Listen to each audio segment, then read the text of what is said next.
Olá, meninas do cafezinho da tarde, bem-vindas a mais um estudo aqui do nosso ministério. Hoje eu convido você a fazer um estudo histórico na vida das mulheres palestinas do século I. Esse estudo, ele é parte do mês de maio que nós estamos, onde nós estamos estudando um pouco sobre a vida de Maria de Betânia. E todo mês nós fazemos 5 estudos, um estudo sobre espinhos na carne,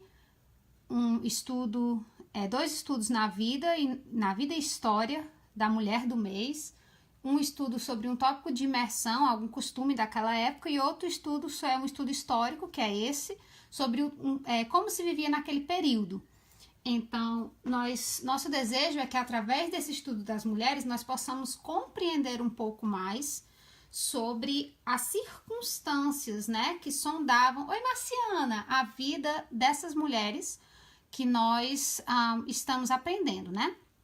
Então, hoje estamos estudando sobre as mulheres palestinas do século I. Então, aquelas mulheres ali que sondavam, estavam ao redor do tempo onde Jesus, ele nasceu. O estudo, ele é tirado desse livro aqui, que é Todas as Mulheres da Bíblia. Ele é uma versão um pouco mais antiga daquele outro livro que eu faço o estudo na mulher, né, sobre a vida da mulher. E ele traz todas as mulheres dividido por período. O outro ele traz em ordem alfabética e esse aqui ele traz dividido por período. Esse daqui que a gente vai estar estudando hoje vai ser a parte de como essas mulheres, né, elas viviam nessa época. Então, ele divide, é bem interessante como ele traz no texto.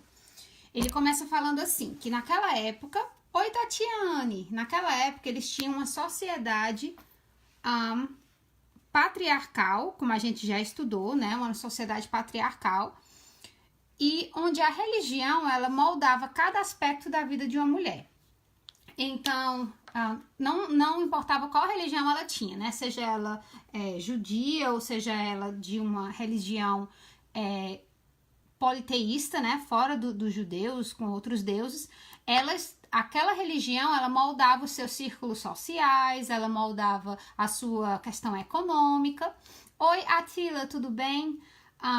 Então, tudo isso era moldado pela religião. Então, você pensa aí, não era como hoje, né? Hoje a gente tem muitas coisas, inclusive o governo, que ele é para ser laico, né? Muitos trabalhos, sua religião não deve interferir, o que naquela época, inclusive, por religião, por tipo de adoração, eles tinham grupos, onde, um exemplo, você era um artesão, aí você se juntava com outros artesãos, oi Leia, você se juntava com outros artesãos e juntos vocês iam cultuar ao Deus que ia ajudar naquele trabalho que você tinha. Então, essas cooperativas que eles faziam eram cooperativas de trabalho e adoração. Agora, você imagina você ser um artesão e você se converter ao cristianismo. Você não podia mais estar atuando naquele tipo de adoração pagã. E era muito difícil para os cristãos do primeiro século, porque essas cooperativas eram a coisa mais comum que existiam, era como os grupos se juntavam, né? Então, assim, a religião realmente moldava tudo daquela época. Primeiro, vamos compreender que era uma população heterogênea, não existiam apenas judeus ali no primeiro século, né? Quanto à religião, os judeus, você tinha vários tipos de grupos dentro dos próprios judeus, onde as mulheres poderiam estar ali atuantes no sentido de esposas, filhas. Você tinha o grupo dos fariseus, você tinha o grupo dos saduceus, você tinha os zelotes, que eram aqueles que guerreavam ali contra o Império Romano, né? Queriam a liberdade dos judeus de Roma. Então, assim, dentro daquele povo já existiam diversas, né, variados tipos de pessoas. A diferença geográfica também ditava regras na vida das mulheres. Existiam, assim como hoje, né, as áreas rurais e as áreas urbanas. e tinham diferenças no modo da vida das mulheres.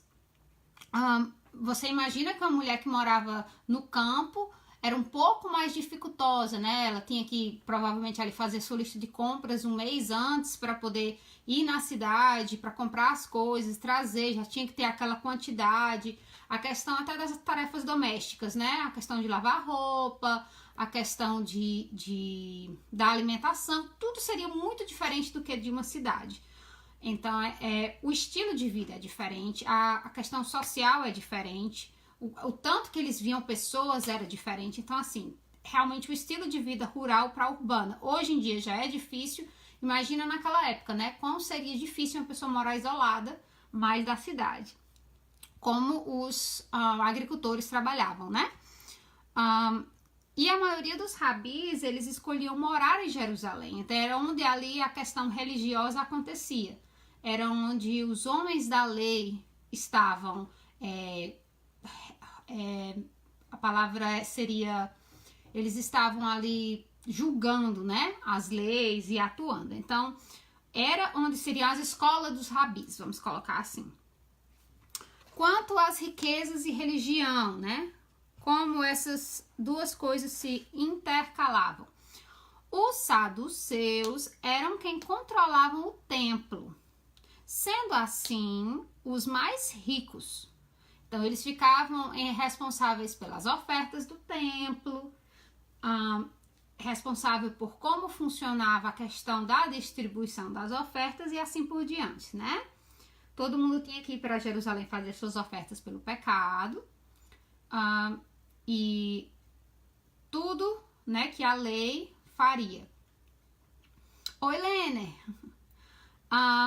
Não é possível identificar nenhuma das mulheres que encontramos nos evangelhos com classe social ou religiosa. A única que a gente vai conseguir ver é quando ele fala de Joana, que ela era a esposa do responsável por organizar o palácio de Herodes. Então, é a única mulher que a gente sabe que tinha uma condição social elevada, porque o marido dela estava a cargo de uma responsabilidade muito grande, então ela tinha uma condição social muito boa. Mas todas as outras a gente não tem ideia, né? Não fala discriminalmente, né? Não fala exatamente o que. Tinha também essas outras mulheres que a gente vê, a esposa de Zebedeu. Sabemos, né, que Zebedeu ele era pescador, então ele já não teria ali não era rico, né, uma condição ali muito alta. E assim sucessivamente. A gente pode prever, né, mas não fala exatamente o nome da mulher e a condição ali. Estudiosos e grupos. A piedade dos fariseus fazia uma grande impressão na maioria da população.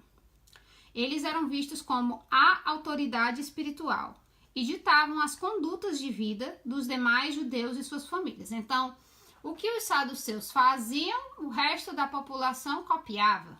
Então, era assim que eles tinham o controle ali da questão social da religião, né? Oi, Débora, dessa questão da conduta. Vocês sabem que muitas das regras, né, que eles seguiam naquela época não estavam na Bíblia. Eles eram regras criadas por cima das regras que estavam na Bíblia. Um exemplo, a gente falou semana passada sobre o descanso. Então, eles colocavam ali milhões de regras ao redor do descanso do dia de sábado, que se próprio Jesus fosse se enquadrar naquelas regras, ele não teria como se enquadrar. Porque eram regras que eles praticamente reescreveram, né? Colocaram ali por cima, e se você não seguisse aquelas regras, você seria punido, né? Você estaria em pecado. Então, é muito triste, né? O que acabaram fazendo. O que eu entendo que aquelas regras eram para eles como se fossem uma proteção, né? Mas não é o que estava na Bíblia, né? Eles estavam sobrecarregando os judeus e eles mesmos com essas regras que não eram a vontade do Senhor. E como era, Karina, o judeu típico do século I? Então, o judeu típico do século I era relativamente pobre, não estou falando aqui da maioria da população, né? Não estou falando dos mais ricos, Não tô falando dos mendigos, eu tô falando da maioria da população. Eles eram relativamente pobres, suas profissões variavam, né? Pescadores, artesãos, comerciantes, agricultores. E por necessidade, muitas mulheres, isso aqui eu achei muito interessante, elas trabalhavam ao lado do seu esposo, vendendo seus produtos no mercado.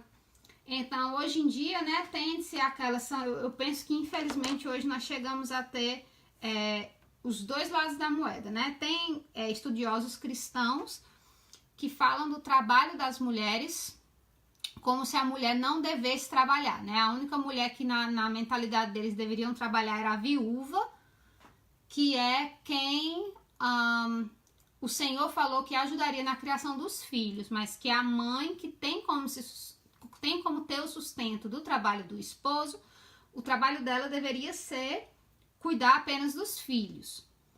E tem aqueles que acreditam que a mulher, ela pode desenvolver, né, seja qual for a sua... qual seria a palavra? Seja qual for a sua profissão, e em detrimento dela ter filhos ou não.